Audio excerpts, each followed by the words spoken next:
ទេអ្នកបោះសម្រាមវត្តនឹងបានអានិសង្សច្រើនជាងគេញោមបានអានិសង្ស500កាប់គឺ500ផែនដីហ៎តោះណាអានិសង្ស500កាប់គឺ500ផែនដីហើយរមែងកើតឡើងបានអានិសង្ស5ប្រការទី1ខ្លួនឯងជ្រះថ្លាណាឲ្យតអ្នកបោះសម្អាតមកឃើញវត្តស្អាតវាត្រេកអរញឹមក្នុងចិត្តវាសបាយទី2អ្នកដតីក៏ជ្រះថ្លាទី3ទេវតាស្រឡាញ់នៅនឹងទី4នៅនឹងឯងស្លាប់ទៅកើតក្នុងឋានសួគ៌ទី5ចុះពីឋានសួគ៌មកវិញកើតឡើងរូបស្អាតដាច់គេណាអញ្ចឹងវាមានរឿងពីជំនាន់ព្រះអ្នកកើតមករូបស្អាតអញ្ចឹងដែរនឹងដោយសារអានិសង្សនៃការបោះសម្រាម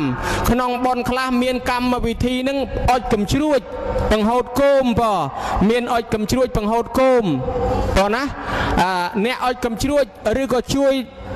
ជាថ្លៃទិញកំជ្រួចអុជដើម្បីបូជាដល់ប្រតនត្រ័យឲ្យក្រឹកក្រែងបានអានិសង្ស15កាប់ញោម15អាយុកាលផែនដីបានសុខបានសប្បាយឡើងជាសេដ្ឋីនឹង500ជាតិហើយកើតជាទេវតានឹងមានយស័កមានបរិវារ